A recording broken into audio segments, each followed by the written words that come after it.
Hi, and welcome to Picard Cast.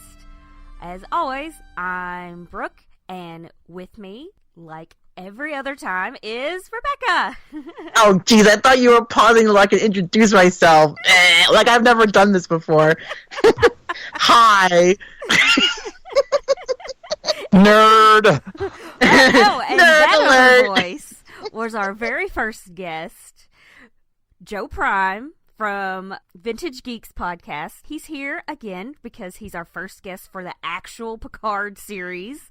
You know, we have to keep it the same, you know, guys. Like, the first is the first, all right? Listen, I planted this flag a long time He ago. sure He did, did, everybody. actually, you guys. He sure did. I want the first episode, he said. Yes. I'm number one. Yes. So, we're here for the first episode of the first season of Star Trek Picard. It's called Remembrance, and I'm super excited about this, you guys. It's finally here. It's finally here. Yes. I couldn't believe it was here already. It's been looking forward to this for almost a year.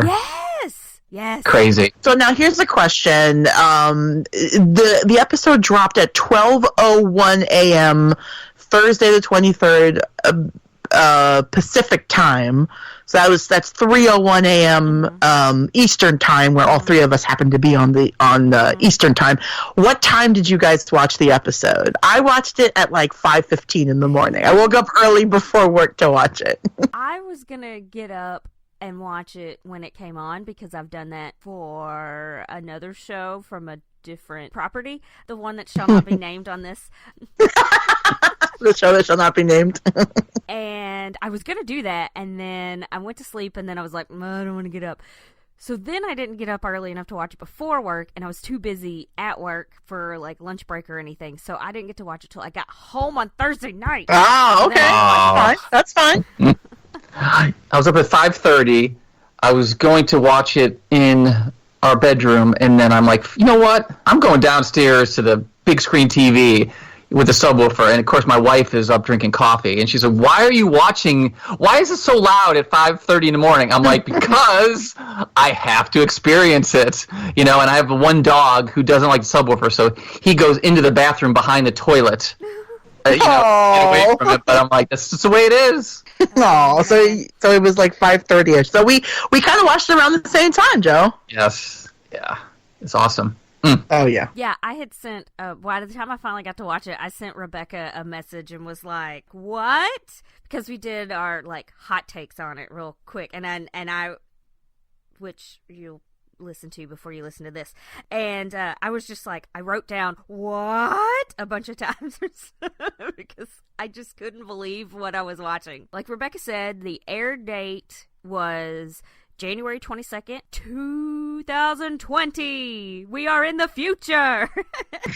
We're in the future, 2020. It just feels weird saying 2020, you guys. Doesn't it, though? Like, it does feel weird saying 2020. Ugh, it's very strange. But it's so appropriate, I feel like, that the Picard series comes out in sort of a futuristic-sounding year. I know. So this episode was directed by Hanelle Culpepper, who's actually done the next episode too. So episode 2 is also directed by her. And then there's a lot of like people's hands in this, which was kind of surprising because it seemed to go. I think it seemed to go pretty well. But the teleplay was written by Akiva Goldsman and James Duff. So no strangers to Star Trek. The story was Akiva Goldsman, but Michael Chabon, that's how you say his last name, right? Chabon. Michael Chabon. I can't remember how to say his last name. Alex Kurtzman and James Duff. You know, they know what they're doing. They're showrunners. People done Star Trek and all that kind of stuff before. So, but it was interesting that it was like 4 of them did all of it. So I wonder if like the other 2, when they did the teleplay, that maybe they added things, or if they all worked together in the beginning. I don't know. Well, just a quick note here on a couple of things. I did notice that Michael Chabon, who's the showrunner, he also is credited as a co-creator of the show, and also Hanelle Culpepper is also credited as a producer of the show. She is also the first Black woman to direct anything Star Trek. Yep. So I was pretty excited to read that. I thought that was great. A really important first here for a Star Trek property. Yeah, and she's a huge Next Generation. That's like her jam, she said, in that Will Wheaton after show. Yeah. So this is right in her wheel. This, she is like we are. We're so excited to see this. She was like in awe that she got to do this because of she loves Next Generation. I love it. That's awesome. Me so happy that we live in a time where people who are fans of things get to work on the things that they were fans of. How incredible is that? It is true. Like, we are at that time where, people who grew up, like people like our age in our 40s and older, grew up watching like Star Trek Next Generation, and now are at an age where they can be involved in the creation of new Star Trek. I mean, that's just incredible to me. I think that's super exciting. People who, and then you kind of think about people who grew up watching the original series, then became the crafts people of Next Gen and Deep Space Nine, Voyager, Discovery, Enterprise. Those people grew up on TOS, and so you see how each sort of generation influences the next. And so now for people, can you imagine people who are like maybe teens watching Next Generation, now they're adults and they're directing episodes with Sir Patrick Stewart. I mean, oh my God, I would die. It's just so, it's exciting. And you hear that in a lot of fandoms too, right? Like people say, I grew up watching Doctor Who and now I am, like I just to like digress for a second, the first episode of Doctor Who I saw in the theater with the Fathom event.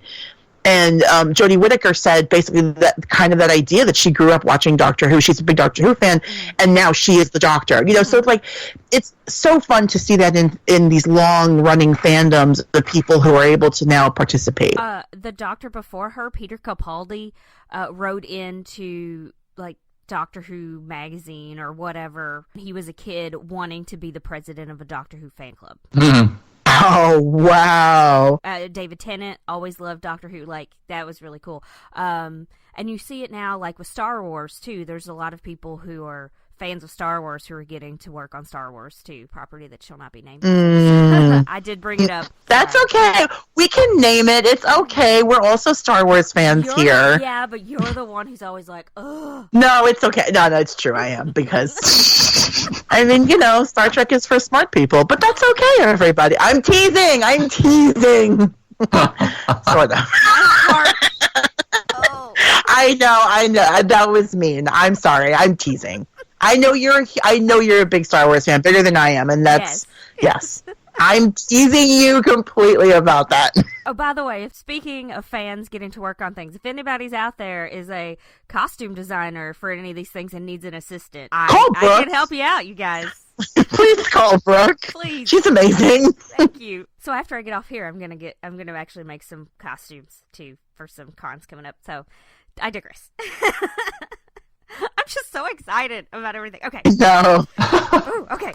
Joe, do you want to give sort of your quick take on this? Like what your feelings were about it before we really deep dive into it? Well, I was just looking forward to seeing Patrick Stewart reprise his role. I thought it was beautifully shot. I love the color palette of it. And if you watch that Will Wheaton after show, Danelle Culpepper talks about how Discovery is more in the cold in the blues, and this is more in the earth tones and all that with the stuff at the vineyard and how it's shot.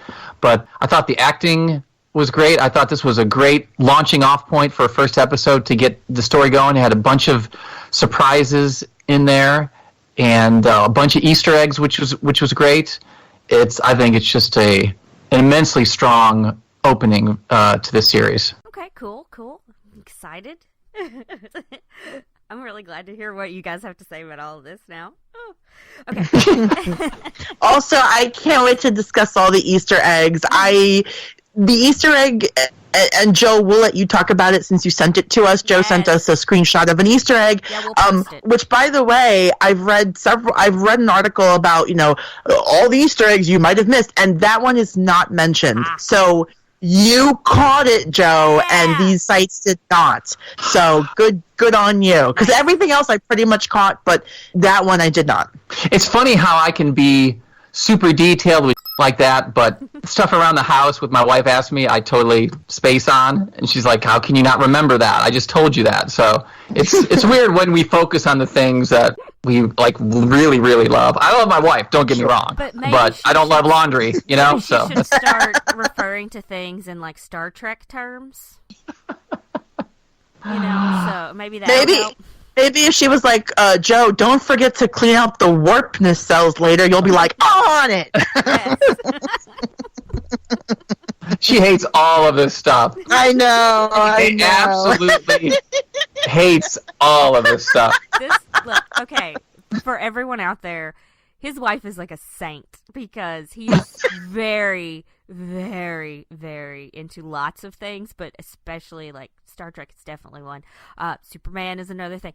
She is a saint because I know no one. The only person who can live with me is my roommate because I am so deep into my fandom. So you know the fact that they've been together for so long and have just a wonderful little life, and he's got all of his. What usually happens with my office, because you can, like, if you walk by, I'm on the main floor of my office, right off the foyer, and so I mean you can see Superman stuff. Rebecca, that Shazam art drawing that you gave me is on the wall. Okay, cool. All this stuff, but so like when we have people coming over, I'll walk by and I'll see that she's shut the door, you know. And she does that. Just walk by and kind of shut it because we don't talk about this room. I still have so much stuff in here, but I put, because I didn't know if we were going to move, I have 9 boxes of statues, figures, action figures, all that's in storage, and I still have a lot of stuff just everywhere. I know. It's when I moved late last year and we were packing up, my collection is minuscule compared to yours, but it's my collection, and so we're packing it up in a box, and my friend who's helping me pack is like, well, maybe now's a good time to pare down this collection. Like, maybe we should think about moving. And I just looked at her and I was like, there's nothing that's not coming with me. This is all coming with me. It will fit in this box. And even if it needs a second box, it's all coming with me. Nothing is getting left behind. And she was like, I have built-in okay. shelves. Yeah, I know. I do have built-in shelves to my place. So I'm like, you don't understand. I have a place for all of this. It's going to be displayed quite nicely. So I happen, like, if I order anything, so I'm usually the first one home. So I'll get it, unpack it, get rid of the box, put the other box like in storage, and I'll put it on my desk. So sometimes she'll say, was that? Yeah, I'm like, yeah, no, it was over there. I just moved it over here. No, that's not new. And luckily, she'll never hear this. She will never know. She'll never hear this. She does not know how to get to a podcast app. So don't worry about it. All right. We still love Joe's wife. Yeah. No, I mean, I was not being sarcastic saying she's I know you were. Great. I know. All right. So let's get into this. The synopsis I have was straight off of CBS All Access, so it's sort of a generic one. It says, at the end of the 24th century and 14 years after his retirement from Starfleet, Jean-Luc Picard is living a quiet life on his vineyard, Chateau Picard. When he is sought out by a mysterious young woman in need of his help, he soon realizes she may have a personal connection to his own past.